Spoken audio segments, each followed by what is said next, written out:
Hello, good morning students. And मैं ये बताना चाहती हूँ कि मोटिवेशन इंटेलिजेंस पे मेरे और भी वीडियोस जो हैं ऑलरेडी एग्जिस्ट कर रहे हैं, लेकिन कुछ लड़कियों का ये डिमांड आया कि आप what is motivation and what is this and that, nature of motivation and definition of motivation, ये इस पर बात करें। तो again I am repeating the same things, but एक ही आदमी जब दो बार बात करता है तो थोड़ा बहुत तो फर्क आ ही जाता है। तो वही बात है, और इसको हम आगे बढ़ाते हुए आपसे बात करते हैं कि बुद्धि के संबंध में जो बात है, जिसको हम इंग्लिश में इंटेलिजेंस कहते हैं, ये एक एब्स्ट्रैक्ट थिंग है जो दिखती नहीं। आप उसको छू लें, ये संभव नहीं। किसी को बुद्धिमान और किसी को बुद्धिहीन कहना, ये उस आदमी व्यक्ति विशेष के बातचीत करने के तरीक़े, उसके परफॉर्मेंस, उसके आइडियाज़, उसके वे ऑफ एक्सप्रेशन, इन सभी चीज़ों पर निर्भर करता है। तो बुद्धि को हम ये कह सकते हैं कि सीधे सीधे नहीं देखा जा सकता है, लेकिन जब हम किसी भी व्यक्ति का बिहेवियर देखते हैं या उसका अपीयरेंस देखते हैं, वे ऑफ एक्सप्रेशन देखते हैं, तो हम कह सकते हैं कि अमुक व्यक्ति बेवकूफ़ है या बुद्धिमान है। ये बहुत सीधी सी लेमैन की बात है। और बुद्धि को कई भागों में बांटा गया। एक लंबी चौड़ी मनोवैज्ञानिकों की या वैज्ञानिकों की एक श्रृंखला बनी, जिसने बुद्धि को, एरिस्टोटल ने बुद्धि को बहुरूपी योग्यता और इसमें वैयक्तिक भिन्नता को मुख्य रूप से माना, स्वीकार किया। वैयक्तिक भिन्नता, इंडिविजुअल डिफरेंस। हर आदमी की बुद्धि अलग तरह की होती है, तो इस चीज़ को अरिस्टोटल ने माना और इसके भेद को कार्यशैली, व्यक्ति की कार्यशैली, कार्यवाहियों के आधार पर, सोचने विचारने के ढंग पर इस चीज़ को हम लोग आंकते हैं।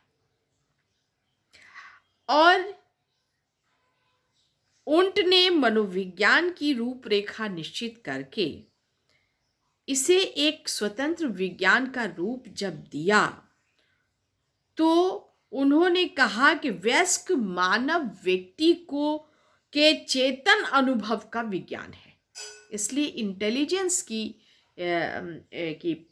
का जो चैप्टर इसमें जोड़ा गया या जो पढ़ाई इसमें की जाती है, बहुत ज़रूरी, क्योंकि मनुष्य अपने विवेक से ही, अपनी बुद्धि से ही अपने चेतन अनुभवों का वर्णन कर सकता है। तो that is why it is very important in the field of psychology, and we all are concentrating on the theories, on the learning of education of intelligence को, कि कहाँ कहाँ इंटेलिजेंस का, सॉरी कुछ वर्ड्स ज़्यादा हो गए, तो कहाँ कहाँ इंटेलिजेंस की ज़रूरत है इस बात पर। अच्छा देखिए, इसको जो है, इसके बारे में हम आज इस वीडियो में आपसे गपशप जैसी ही चीज़ करेंगे। बुद्धि को मापना जितना आसान हुआ, उसको डिफाइन करना उतना ही मुश्किल हुआ। उसका डेफिनेशन देना इतना आसान नहीं था।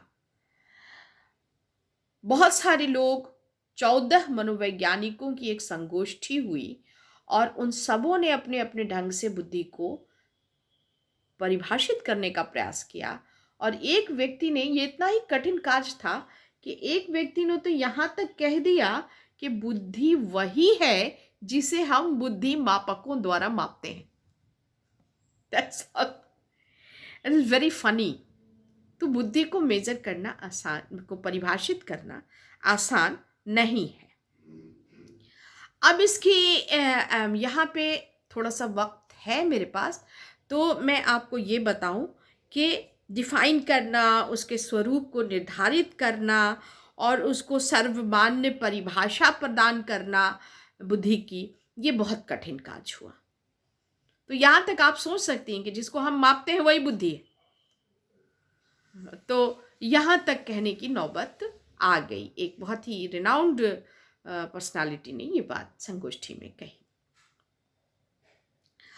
और बहुत सारे मनोवैज्ञानिकों ने इसको अपने अपने ढंग से परिभाषित करने का प्रयास किया। और इस प्रयास के क्रम में जो है ये 4 तरह की के मनोवैज्ञानिकों का परिभाषाओं का एक ग्रुप बन गया, 4 तरह के। तो इस वीडियो में, इस टॉक में हम सिर्फ इतना ही कहेंगे कि फ्रीमैन ने उसको 4 कैटेगरीज में बांट के दिखाया। फ्रीमैन ने बुद्धि की बहुत सारी परिभाषाओं को एकत्रित किया और उसको 4 भागों में बांटा, उनके हेन तेन प्रकार इनकी आधार पर। तो पहली परिभाषा जो है उसमें ऐसी परिभाषाओं को सम्मिलित किया गया जो बुद्धि को अभियोजनात्मक क्षमता के रूप में, यानी अडैप्टिव बिहेवियर के रूप में मानता है। बुद्धि is important for adaptation, it helps in adaptation, यानी अभियोजन करने का। दूसरी जो फ्रीमैन ने एक क्लस्टर ऑफ डेफिनेशंस को लिया, उसमें ऐसी परिभाषाएं जो बुद्धि को सीखने की, इसमें intelligence is the ability to learn और प्रॉफिट बाय पास्ट एक्सपीरियंसेस। ऐसे बहुत सारे लोगों ने ये परिभाषा इस तरह से दी कि लर्निंग जो है वो एक लर्निंग के लिए बुद्धि इम्पॉर्टेंट। और एक तीसरा ग्रुप वहीं पे आया और उसने एक तीसरा जो उन्होंने क्लासिफिकेशन किया, जो थर्ड पार्ट जो था वो ये कि ऐसी परिभाषाएं जो एब्स्ट्रैक्ट थिंकिंग में मानती हैं इंटेलिजेंस को, ऐसी योग्यता मानती हैं। एब्स्ट्रैक्ट थिंकिंग, सोचने की क्षमता, ये माना। फ्रीमैन ने एक तीसरा क्लस्टर ऑफ डेफिनेशंस ये बनाया जो डिफरेंट मनोवैज्ञानिकों ने दिया।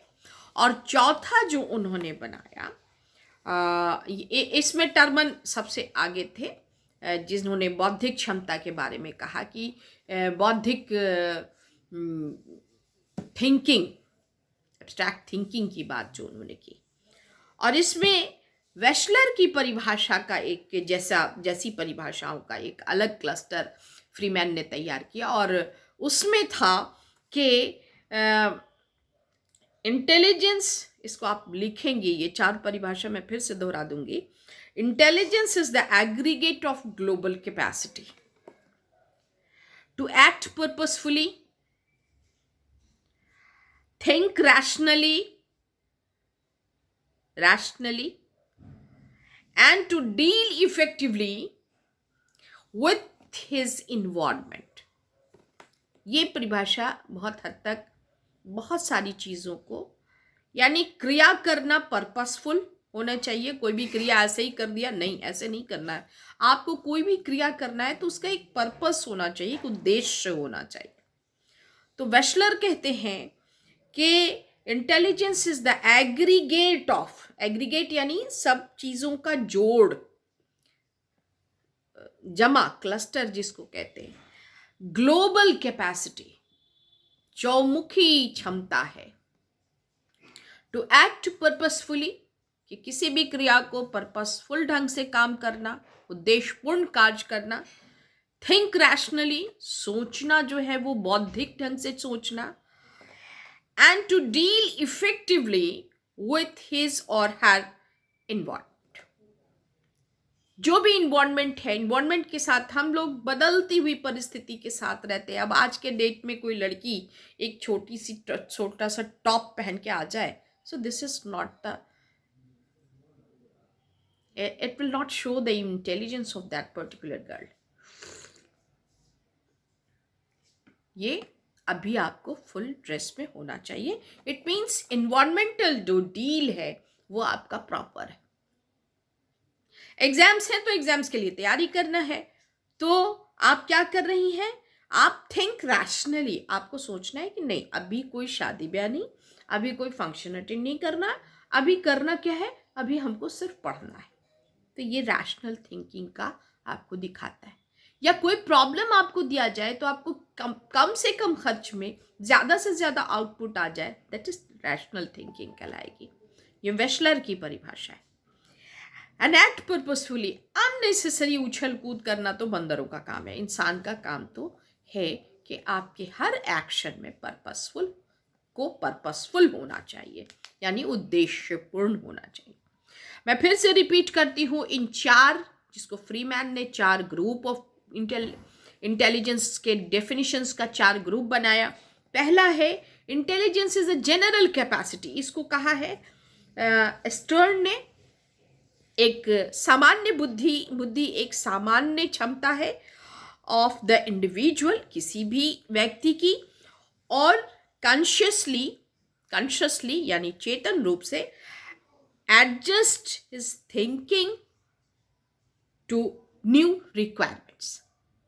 जो नई ज़रूरतें हैं उसके हिसाब से अपनी सोच को बदलना और उसके साथ एडजस्ट करना. ये स्टर्न की परिभाषा है. ये पहला ग्रुप फ्रीमैन ने बनाया. दूसरा उन्होंने कहा कि यानी अडैप्टिव बिहेवियर यानी अभियोजनात्मक क्षमता को बढ़ाना बुद्धि का काम. दूसरा एबिंगहॉस ने कहा कि जो इंटेलिजेंट लोग होते हैं वो जल्दी सीखते हैं, जो लो इंटेलिजेंस रखते हैं वो कम सीखते हैं. Is that clear? तो learning intelligence is the ability to learn और profit by the past experience. जो हमने पीछे सीखा है उस एक्सपीरियंस से लर्निंग हमको कराता है और अडेप्टेशन देता है. अडेप्टेशन की बात इन्होंने नहीं की, इन्होंने सिर्फ लर्निंग के लिए. और लर्निंग किस लिए? For adaptation. तो यहाँ पर तीसरी परिभाषा जो है वो है टर्मन की परिभाषा. An individual is intelligent in proportion as he is able to carry on abstract thinking. यानी जो इंटेलिजेंस जो है, इंटेलिजेंस के अनुपात में ही कोई व्यक्ति इस बात के लिए क्षम होता है कि वो कैरी करता है एब्स्ट्रैक्ट थिंकिंग को. ये चीज़ उन्होंने कही. मैंने ये देख के पढ़ा है, इसलिए आप इसको एज इट इज़ बुक से भी निकाल के, क्योंकि किसी भी डेफिनेशन में हम कोई चेंज नहीं ला सकते. हाँ, इसको जब हम एक्सप्लेन करेंगे तो फिर उसमें अपने शब्द का इस्तेमाल करेंगे. लेकिन इसको जो इन्वर्टेड कॉमा की चीज़ें होती हैं उसको एज इट इज़ डालना पड़ता है. That is why I am using this book. And the last है कि इंटेलिजेंस इज द एग्रीगेट और global capacity to act purposefully, think rationally, and to deal effectively with his or her environment. It is very important. तो इसको हम यहीं तक इस video में. Next time I will explain the further जो demand है आपका नेचर ऑफ इंटेलिजेंस पे बात करेंगे. Thank you.